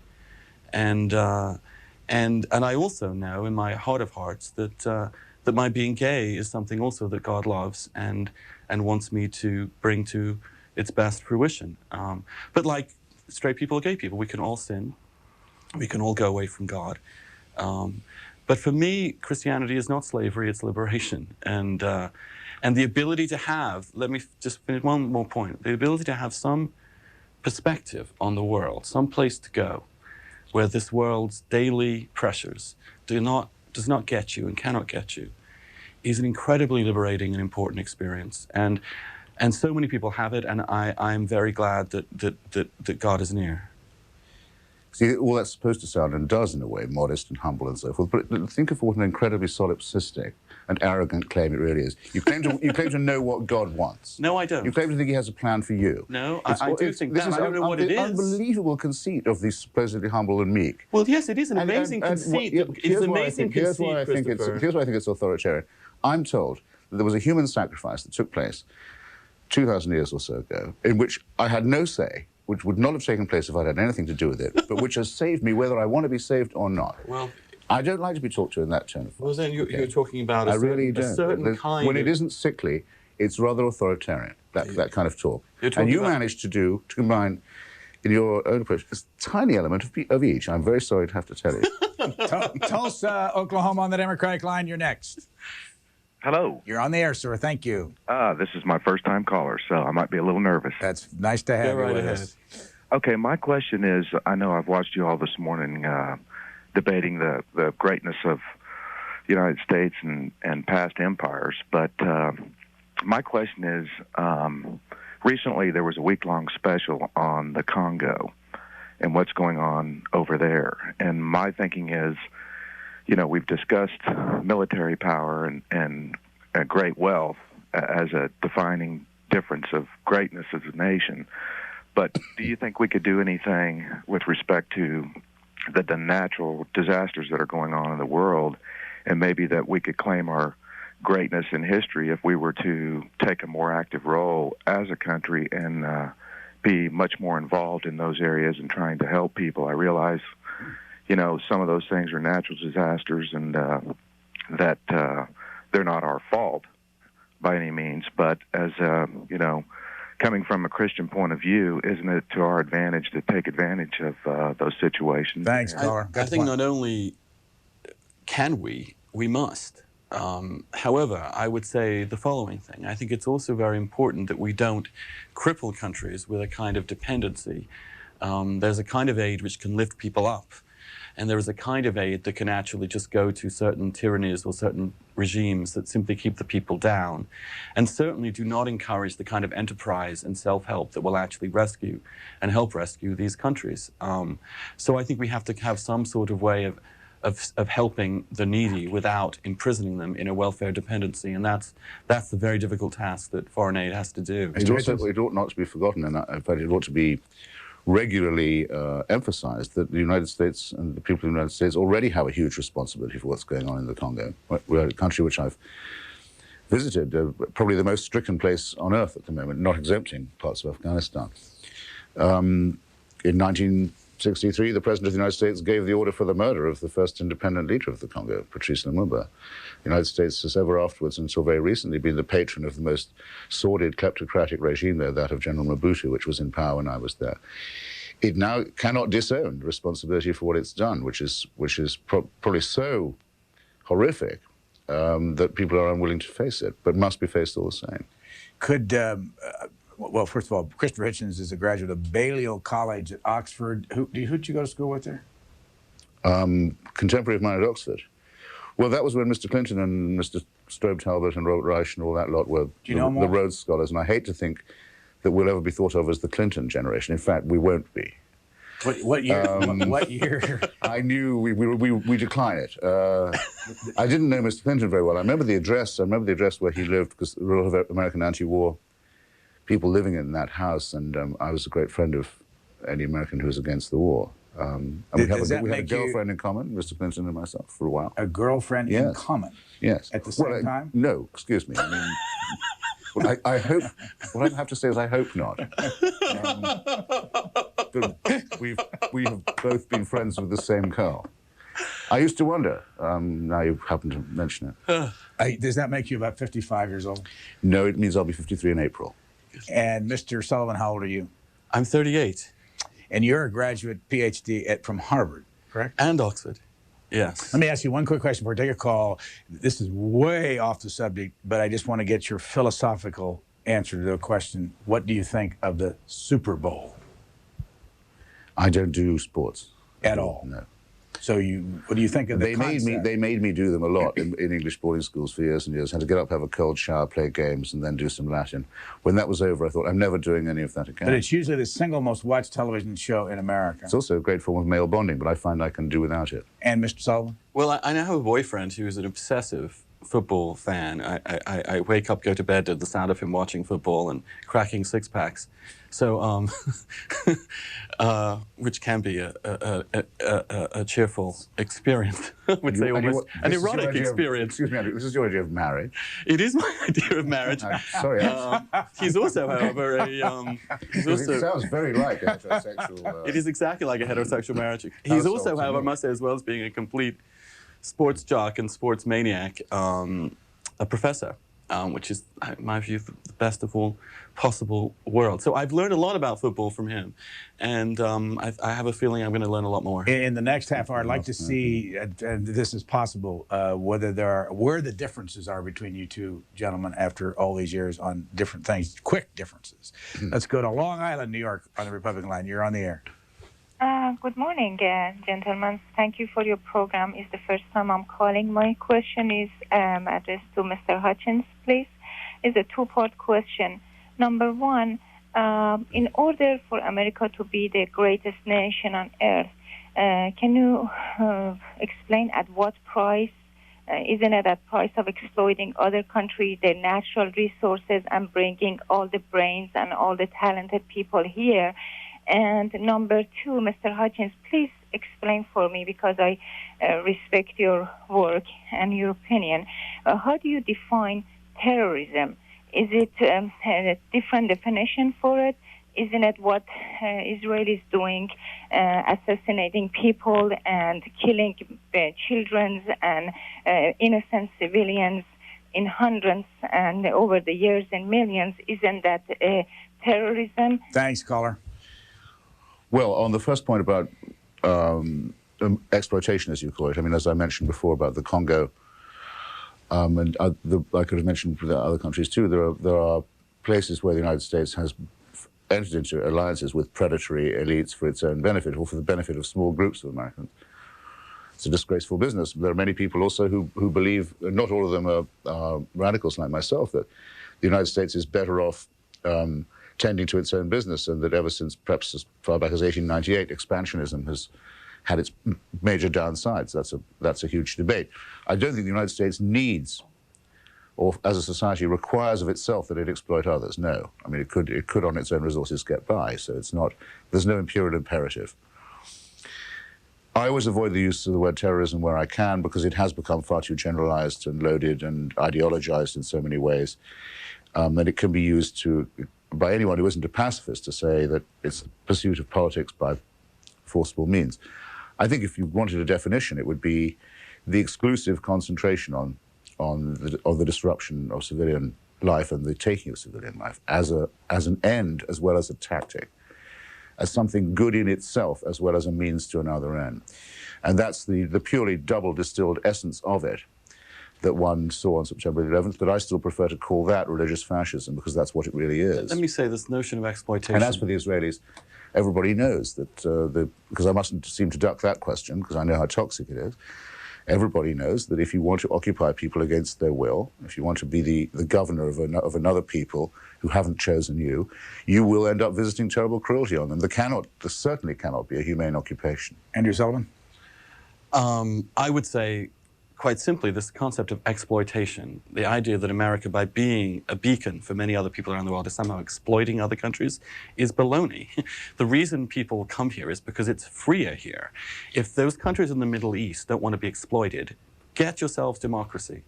Get yourselves a free market. Why are we making excuses for countries that do not do the obvious thing to create wealth and power and security and freedom for their citizens? It is not America's responsibility to do that. I also say that the context in which Christopher's been talking about, many of America's foreign engagements, and some of which I agree with him, have not been pretty, was the context of a global struggle against tyranny called the Soviet Union, in which many things were done which, in an ideal world, one would have regretted, and one does regret. However, the alternative, which was caving in to those thugs in Moscow was much worse. I'd also say that no country in the history of the world has had this much disproportionate power and wielded it so gently. Well, there's no actual occupation of places against their will by the United States in any meaningful sense compared to the British or the Germans or any other previous empire. I don't actually know when it was that the Cuban people signed off on having the Guantanamo base on their soil, to give you a small example. To compare but it is certainly true. With the British Empire or Nazi occupation. It's certainly true that the American occupation of Cuba and of many other territories in Central and South America well predates the Bolshevik Revolution even. So your critique is ahistorical as well as politically, I think, rather opportunist. Bradenton, Florida, you're on the air. Go ahead, please. Good morning, gentlemen. Likewise to you, Brian, and C-SPAN. 3 quick things, if I could. First, I believe that when the president uses general terms like good and evil to describe our conflicts, he kind of crosses the line between separation of church and state. Secondly, Brian, you asked a week or so ago people about campaign finance reform, and I think it's not as important what people give to the congressman, but more what they give back, retroactive tax breaks. Thirdly, though, my influences are people like Alan Watts and Joseph Campbell, and there's an old Chinese proverb that virtue that strives to be virtue is not virtue. Virtue that's not aware of itself is true virtue. Thanks. Let me ask the two of you some things. There's a big newspaper article on both of you in the New York Observer a couple of weeks ago. The two of you are competing to become the George Orwell of America. Yes. Did you buy off on that? An acutely embarrassing article, I thought. Embarrassing because... It was meant to be flattering, and it was extremely complimentary. By Ron Rosenbaum? By Mr. Rosenbaum, who... well, he opened with a question, which was why were 2 English writers, in his view, producing the best stuff on the consequences of September 11. That's a compliment one could perhaps accept. I mean, I think it would be rather extreme. But to be compared with George Orwell, whose entire life was a sacrifice and a battle and a risk. And so he was a socialist. And certainly was. And he's my gold standard for a leftist writer. But that's exactly why I find the mention embarrassing. I mean, I have never had to take chances or risks or sacrifices in the... What did you think of the article?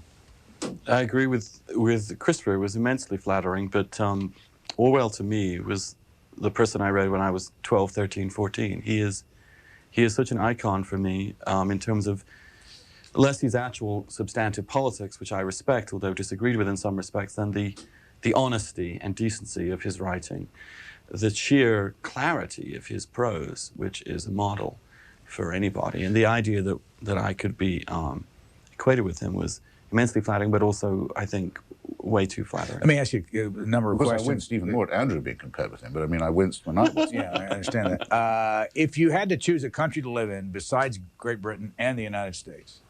India. India? Yeah, you would live there? I love India. I've often felt, it's the only place I've ever felt so instantly at home. I mean, it must seem incongruous when you look at me, but Andrew? I love India. Sullivan? I would die. I wouldn't live You would anywhere not else. pick anywhere else? No. Delton, Michigan, you're on the air. Thank you, Brian. Thank God for C-SPAN. Good morning, gentlemen. Morning. Morning.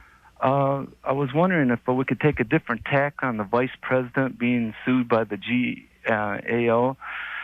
And was wondering, the other day on Wednesday, one of your guests was asked the question whether a French book that had come out recently, it was the Bin Laden, The Forbidden Truth, that was asking the question whether we had dealings with the Taliban over oil or importation to that country. And he blew it off as that was old news, and he didn't want to talk about it. But I was just wondering, could that be the gist of some of the information that is wanting to be looked at? Thank you. I don't know, and I don't know about the story that you mentioned. I've heard of it, but I imagine that other people would pursue it if it had real salience. Look, I think, however, that the government should be forthright with who comes into the White House and so on. I do not believe, however, that every government conversation, every detail of every conversation should be divulged to the public. I don't believe in completely transparent government. It's different than open government.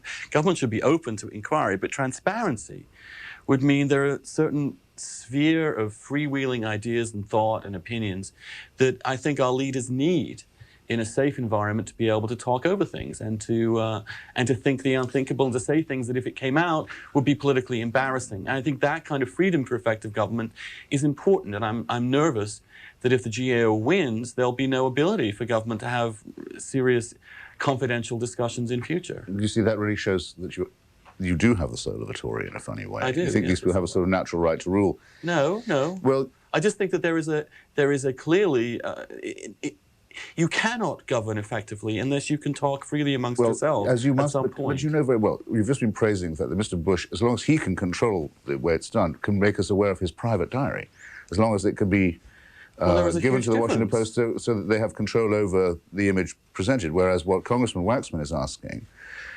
and the GAO is asking, is not for the conversations between the Vice President and his staff or anything like that. They want to know what the input was from people who've since benefited, the people who made campaign donations, and whether they were protected or not. That's a very legitimate question. It's more in the nature of a police inquiry. Can I ask you a question about the diary?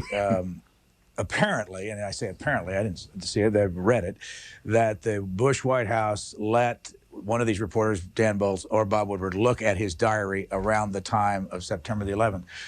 What then happens if someone someday says, we want to subpoena the diary, and they say executive privilege? Well, what's the difference? Look, the difference is very simple. The difference, this is about privacy, and it's a very important matter. It's being destroyed in our culture.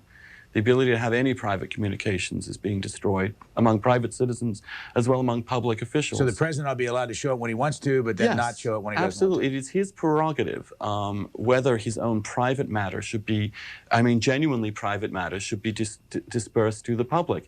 Without that, we'd have a camera in his bedroom. The guy has to have some kind of zone. No one would turn on. No one would watch it. How can you govern a country when everything you say in private can be... The White House, maybe where he lives, it is not his home, it is not his house, it belongs to the people. It was Mr. Clinton's idea, and particularly Mrs. Clinton's idea, to seek a privacy defense precisely by saying, this is our place, not yours. I don't agree with that. You can't allow I agree with you on that one, Christopher. Clearly. However, you've got to have some sphere in which you can talk freely with people in an unofficial capacity to get advice and thoughts. I think you should divulge exactly who they are, all their contacts, when they came, when they left. But I think you should be able to have some privacy within that. So you think the Vice President ought to give these names and dates and times? I think names, dates, times, but not necessarily content, because I think they should be free to do so if they want to, but I think it could violate the possibility of governing at all. West Seneca, New York, on the Republican line. Good morning. Good morning to all. I turned the C-SPAN on and just flipped through the channels. You came on, and it's Alan Sullivan, correct? No, Andrew. Andrew. Okay. Excuse me. And you're the editor of the New Republic, senior editor. No, I'm a senior editor. My main gig is AndrewSullivan.com, the website. Quick plug. When I came on, I may be, correct me if I'm not mistaken. You said that you're gay? That I am, yes. Okay, so that's homosexual. Yes. Okay. And you said that you're a Christian also? I did. Okay. Well, there's a letter that was written to the church that was in Rome a long time ago in the New Testament, and it speaks of, if you don't mind, I'll just quote. It says, the wrath of God is being revealed from heaven against all godlessness and wickedness of men who suppress the truth by their wickedness, since what may be known about God is plain to them, because God's made it plain to them. And he's clearly seen by and understood by the things that he's made. It says right here that it says, well, although they knew God, they didn't glorify him as God or give him thanks, but their thinking became futile and their foolish heart was darkened. And my point's coming up. Although they claimed to be wise and know God, they became fools and exchanged the glory of the immortal God for images made to look like mortal man, birds and animals and reptiles. Okay, it says, therefore God gave them over to sinful desires of their hearts, to sexual impurity, for the degrading of their bodies with one another. they exchanged the truth of God for a lie and worshipped and served the created things rather than the Creator. Thanks, Colin. I was about to say, how much more of that were you going to take? Well, No because more. he's citing, I think he's citing Romans, and he's leading up to the condemnation of homosexuality, or at least what St. Paul seemed to think was homosexuality. Let me say, I will leave your conscience to you and your God, and maybe you will leave my conscience to me and mine. Well, broadly speaking, there is enormous numbers of things in the Gospels, and not in the Gospels, but in the Bible and the Old Testament, which are clearly forbidden. For example, all sorts of kosher regulations. Not many Christians contemporarily follow those kosher regulations. In fact, the Bible says that if you are gay, you should be stoned to death. This is a practice that is upheld in many parts of the world. What I would ask of any Christian fundamentalist who believes this book is the work of God. I believe that it's inspired by the Word of God. Well, I leave you with it. I mean, you've left me. I've lived with it my entire life, Christopher. You're welcome. You just said to this guy, you can have your God and I can have mine. No, I did not. What? Why? Yes, you did. No, I did not. I said your conscience. It's a la carte religion. No, it's not a la carte. It's the word of God, or it's not. Surely. No, Christopher. There are many themes in Christian belief, and only one of them is a fundamentalist one, in which every single word of the Bible is absolutely, literally true. I don't happen to hold that particular view. I'm a Catholic. I believe the Bible has to be interpreted through one's own experience, one's own faith experience, through the tradition of the Church and the Scriptures. The tradition of the Church is to say that something that's essential to your nature is a filthy sin. No, it isn't. The condition. No, let me just correct you on that, because it's very important. The teaching of the Church, which is on this matter, the teaching of the non-pedophile wing of the Church. It is not a sin. The teaching of the non-pedophile wing of that Church. You can leave your anti-Catholic slurs elsewhere. That's not anti-Catholic. It's not I who shelter these abusers. The point, and I'm not defending those people either. The point of the Church, I know, and I have been very harsh on them as well. However, let me say this and make the point. So the Church officially says that being gay is not a sin. Only acting upon it in a sexual manner is regarded as sinful. Casuistry of the lowest kind. Well, it's like saying hate the sin and love the sinner. I think it is. About your nature. I think it is when you actually reflect upon it and read it and think about it incoherent. My book, Virtually Normal, has the whole chapter dealing with this issue. Let me share with you all some very good book, by the way. Emails. Thank you, Christopher. From Joyce. Boys, congratulations. You have really two of the lowest of journalists to grace your stage today. Seems easy for you to cater to that thinking so frequently anymore. I just can't gush how wonderful C-SPAN is. Confused. Jay Montgomery says, I'm deeply disappointed in you, Andrew Sullivan and Christopher Hitchens. They are like two peas on the same pod. There's not a dime's worth of difference between the two of them. They are both right-wing extremists. Andrew Sullivan is the worst of the worst, and Hitchens is not far behind. I stopped my subscription of the Nation magazine because of Hitchens. Nice. Are you a right-winger? We can take that as a if you were to pick as a comment. If you were to pick somebody, you got to be quick about this. If you're going to pick somebody in the world right now that you would like to lead the world, name them. No, I wouldn't. I don't think like that. I'm not a leader worshiper. I'm not a follower, as it were. Okay, but you still. I think people should be citizens and think for themselves and.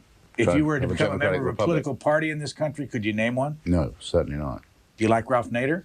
Yes, I'm very fond of Ralph Nader. I mean, well, that sounds silly. I'm a great admirer of the integrity and courage of Ralph Nader. The integrity of Ralph Nader, who is now sort of joining the likes of Ramsey Clark in railing against this war. I disagree with him very much about the war, but I think that everything Ralph does is for the best of motives. Corpus Christi, Texas, on the Democrats. Everything Ralph does is for the best of motives. Why does your skepticism disappear? Corpus Christi, Texas. Go ahead, please, now. Good morning, Chris. This is for you, and Mr. Sullivan. You're okay. That's all I can hope for. Chris, I owned a small business, a computer store, and we were kind of drummed out of business by foreign trade, and it was mostly instrumented by people within our own country, big corporations who go to foreign countries like Korea and pump these things back in at below cost and destroyed our industry. And I started following the money and following the money and following the money. And it came up on the Carlyle Group. And I went, wow, this is interesting, the Carlyle Group, of which George Bush used to be one of the directors of. Then this thing with Enron happened, and I went, well, this is real interesting. So I did some more following the money, and I came up on James Baker, who happened to be the lawyer who advised the people at Enron, who happens to be a good friend of George Bush. And it all goes back to a big corporation. Actually, it was purchased by this big corporation called AIG. AIG owns everything. They own everything. And if you look real close, you'll find that AIG and Enron has dealings all over the Asia, the Middle East, and the concept that the administration doesn't know about what happened at Enron, I'm sure is ridiculous, because his dad's involved in it.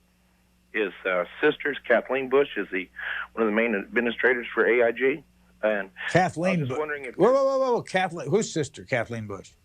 Well, not his sister, but his relative. Kathleen Bush out of Connecticut. Oh. AIG. One of the Connecticut Bushes. Well, look, it used to make me laugh a few years ago when I would come on the show and Ross Perot fans would call in. Remember when there were Ross Perot fans? And they would say, they agreed with Ross. He said, what do they think was so great about Perot? Because Perot wants to run the country as if it was a corporation. I thought, well, why does he want that? It already is run like a corporation. A rather ill-managed one, perhaps, in some ways. There is a wing of, particularly the Republican Party, that I think does think that the cabinet is a board of directors and the president is a CEO, and I think what they must think that makes us is either their customers or perhaps their employees. How about the shareholders? It's a psyche, and it's ill-programmed, of course, this psyche, to notice conflict of interest, because it doesn't believe there could be a conflict of interest. What is good for any business that gives money to the Republican Party is definitely axiomatically good for America. It's the identity of interest that impresses me, and it appears from different experiences on your part to have impressed you too, as it should. I think this is somewhat paranoid. I do think that and I agree with Christopher, there is too much, I think, in some ways, corporate influence in Washington. However, I don't think that the American Constitution is the same as the workings of a business corporation. I think that you have too little faith in the possibility. I don't think the Supreme Court is run that way. I don't think our press has that impulse. I think many people in the Congress and the Senate do not have that impulse either. And if you ran most corporations like the way we run Washington, nothing would ever get produced and nothing would ever get sold. This is not designed to be an efficient corporation. It's designed to be a very inefficient democracy. And I think those people on the left that want to, in some ways, smear the American Constitution by association with legitimate business interests that have a legitimate right to contribute to the debate in the society, are doing the Constitution in the United States a disservice. In this email, Christopher, you are admired by conservatives like me because you are always intellectually honest. Andrew, you've got a dynamite website. To both, who is your #1 favorite political columnist, the one you consider the most intellectually honest? Linda, you're Christopher's biggest fan in Georgia. Who's your favorite columnist? Of the mainstream, I think William Safire is the one I find Andrew Sullivan? the most readable, the most literate, and also very often the most imaginative. Mr. Sullivan? You know, it's very funny. I agree with Christopher. I don't think he's had a terribly good war, as it were. I don't think his column's been that brilliant over the war, but I do think Safire is an honest man, reports very well, writes very sharply. I also think that Charles Krauthammer's columns on foreign policy are models of lucidity and conviction. Who's the best on the left? Christopher Hitchens. I'm saying besides the two of you. Oh. What if we can't nominate each other? But this isn't supposed to be a love fest. I'm just trying to think who I would say was... Palm Desert, California, Republican, you're on the air. Yes, I just wondered what you thought of the debates. And I thought Al Gore acted like such a buffoon, and I can't believe people voted for him like they did. Maybe that explains the ballot misunderstanding in Florida, but boy, I mean, all 3 debates, he interrupted, lied, walked over and stood by Bush with kind of a dumb look on his face. It was better than any Saturday Night Live thing that we've seen in the last few years. Well, of course, I remember after that first debate, George Stephanopoulos coming on as an unbiased ABC News reporter and saying that Gore clearly won the debate. My jaw hit the floor. I thought Bush won every single debate by a mile, and wrote so at the time. And I thought he'd won the presidency. I think the only reason Gore did so well in the election was because he was running at a time of unparalleled prosperity. He was the incumbent. He should have won by any historical standard by 10 or 15 points. That's what every political scientist predicted in the spring. He didn't because he was an absolutely execrable candidate. He threw away any convictions he ever had. He did whatever needed to get to power. And I think he deserved to lose. And I hope to God he doesn't run again and put us through all that trauma one more time. The best columnist writing from the left is a guy who isn't in the mainstream so much. Is called Adolph Reed. Where do you see him? In The Progressive, sometimes in The Village Voice, elsewhere. He's a very distinguished academic as well. Has written a number of books. Recently, a biography of Booker T. Washington. Anyway, I think he writes extremely well, very fiercely, very funny, and I recommend him if people want to seek out a column. I can't think of any. I think the left is so intellectually dead at this point that there's almost no life among it. Excuse me, his book is about W.B. Du Bois. I didn't at all mean to say Booker T. Washington.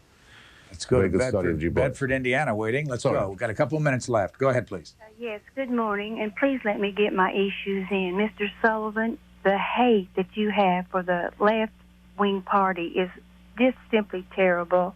And I'd also like to ask you about the journalists. There's been 8 journalists that have lost their lives in Afghanistan. Because of the secrecy of this administration, they're not allowed to travel with the military. They have to be on their own. And there have been 8 journalists killed, and 1 is kidnapped. And also, I think that I hope that C-SPAN will have 2 liberals on next week to talk about their point, since you are so, well, it's just terrible the way you talk about Clinton and Gore. I think it all depends on which side you're sitting on, because right now, George W. Bush is the media's darling. He was all through the campaign. I've read some books. I can't talk like you can. I don't have the backing to do that. But it's such a shame when you get on and you talk about one president being sleazy, that the left party is dead. You know, we need a balance here. One party can't be right all the time, and it's shameful when you get on and say the things that you do. They sure can't be right all the time, which is why I hope for at some point some intellectual revival on the left that can actually be interesting and dynamic and contribute to a real debate. Unfortunately, I don't see that right now. I think it's exhausted and needs to reinvent itself and rethink itself, and I think many people on the left agree with me. So that's how I would respond to that. I don't think I feel hate in that sense. I feel strong disagreement. And I think we should stop attempting to turn these disagreements, these strong disagreements, into emotional things. You can strongly disagree with someone on many issues and still respect them as a human being. And that kind of civility is absolutely important if we are to be able to debate these things. Could I just say, as someone who was reporting recently from Pakistan, and who knows some of these people, and is very concerned about the safety of Mr. Pearl from the Wall Street Journal, just in case anyone believed that, it's absolutely not true that journalists seek the protection of the armed forces when they're in regions. They often want to travel with them to be able to report on what they're doing, and there's often an argument about access, but there's no sense in which the US Army left journalists defenseless or out in the cold. We're not supposed to be agents of the state or wards of the Defense Department. And you go to places like that at your own risk. All 8 of the journalists are foreign journalists? I don't think any American has been killed. A number of Australians and French, and 1 Italian. Did you feel like you were in a dangerous, I mean, now that we see the Danny Pearl story, you feel you were in a dangerous spot? It makes me wince to think of how easily anyone else could have fallen into that the simple but nasty trap that they set for him. Look, we'll take you to see one of the mystery mullahs if you'll come in this unmarked car with us. I mean, most people would have said yes to that. Let's go to Swansea. So it has a very chilling effect indeed. Swansea, South Carolina, you're next. Well, good morning, Complaints Fan. I'd like to say this to Mr. Hitchens. I love it. Maybe he could, if you want to know why the left's receding faster than his hairline, then all you have to do is listen to what he said about religion. He's unwilling for people to live under the tyranny of their own conscience, which is basically what religion is, but he'd be perfectly happy to have us all live under the tyranny of 1,000 or 1,000,000 socialist bureaucrats. All you have to do is examine the Listen to this intellectual guy. dishonesty of that to see where he's coming from. If receding It's very hairlines true. is a function, is a sign of one's intellectual decrepitude, then I'm really in How trouble. do you know where my hairline was before, by the way? I don't know if you heard him, though. He slipped in an It's interesting, though, how often the loving Christian types begin with a nasty ad hominem. Of course, to get stupider and stupider. The idea of living under the tyranny of your own conscience is not what religion says at all. Religion says you have to live under a code transmitted through holy books and divine warrant and so on. Those of us who live with the tyranny only of our own conscience and believe that an ethical life can be lived without reference to the supernatural are called humanists, or atheists, or in my case, anti-theists. You have it precisely wrong, sir, but then say you would. Did you hear him slip in the complaint spam? I did. I thought that was sweet. What does that mean? Well, if you've listened to this network continuously for 23 years, you would think that an awful lot of people in the United States are very unhappy all the time. Oh, right. Because that's the nature of the beast. People that call don't call Well, to it's like say, letters "Isn't to it the great?" editor or emails Yeah. you get to the website. They're all angry. Well, not all of them, but a lot of them are angry. It's a very noticeable thing. If people write into the magazine, it's almost always to disagree. Not invariably, but if people come up to you, as they will after this show, people will recognize us in the street later today, it's always to be friendly. It's always to say something nice. I don't think I've ever been abused in person. So they save that for the email and the phone calls. My favorite and the moment letters. was a guy that came up to me once in the street and went, oh, I hate you. So I get that all the time, but I have a lot of anger at me from the gay community for being conservative and a believer, and then I also have anger from the other side that I'm gay, and one learns to live in some ways a valley of anger all the time, and try and stick to what one thinks and one can only hope is true to oneself. One last. But if one dishes it out, one must be prepared What's to the say so. strangest thing that's ever happened to you in a public position like this? Somebody coming up to you. Got me. I'm just trying to think. It's never strange. Well, I haven't got a favourite anecdote about it. I'm sorry. Kansas if I City. do, I'll think of it on the way After home, and I'll yes, be furious. Call next I'll week. call in. Okay. Kansas City, last call. Go ahead, please. Hi there. I was calling to say how much I like you both. Oh, and Andrew Sullivan, I am. What a waste of a call. Oh, it is not a waste of a call. I agree with you on so many things, and I especially agree with you about privacy, especially as regards to homosexuality. You should be entitled to do as you please, even though as a Christian I don't agree with you. That doesn't mean that you shouldn't be welcome in the Christian church. Thanks, caller. Thank you. We have a final fax here. I'll read. Would your present guest please consider hosting some sort of a talk show? I cannot tell you what a pleasure it is to see and hear two truly provocative, in the best sense of the word, and articulate people on TV. This almost never happens. Here we have no spin. Here I stand. I can do no other as a mantra. Please give us more. We desperately need this to help keep us balanced, as rational as we can be. Robert Thornton of Wilmington, North Carolina. That is our last moment. Would you like to comment? Do you have a goodbye message for Look, America? if one can be compared for integrity to George Orwell, one can be compared for flintiness to Martin Luther, as there. But I don't think the idea of being on television all the time would be good for either of us. Frankly. Mr. I agree. It should be occasional. I think that it should be occasional. I have no desire to become a TV person. I find it in some ways very difficult to deal with sometimes. One's privacy is often destroyed in small pieces by it, and I think that both of us probably regard ourselves as writers first. The written word is what matters, which is why my preferred medium at this point is the internet and the website, which allows one to broadcast, but through the written word rather than the talking head. AndrewSullivan.com. And thank you both, Christopher Hitchens and Andrew Sullivan, for 2 hours with us here on a Friday morning, February 1st, 2002. And tomorrow, Amitai Itzioni at 7:45 East Coast time, Michael Glennon, a University of California Davis law professor, Supreme Court and Presidential Powers at 9:30 East Coast time. And then on Sunday, 8:15 to 10, Major General Larry Arnold, commander of the 1st Air Force at Tyndall Air Force Base, Panama City, Florida, and Colonel Michael Cosby, commander of the 177th Fighter Wing of the New Jersey Air National Guard. The subject will be Homeland Air Defense. We switch now live to the Conservative Political Action Conference. And the stories in the paper this morning suggested that not many of the administration top dogs were going to arrive at this year at CPAC. But there is Vic.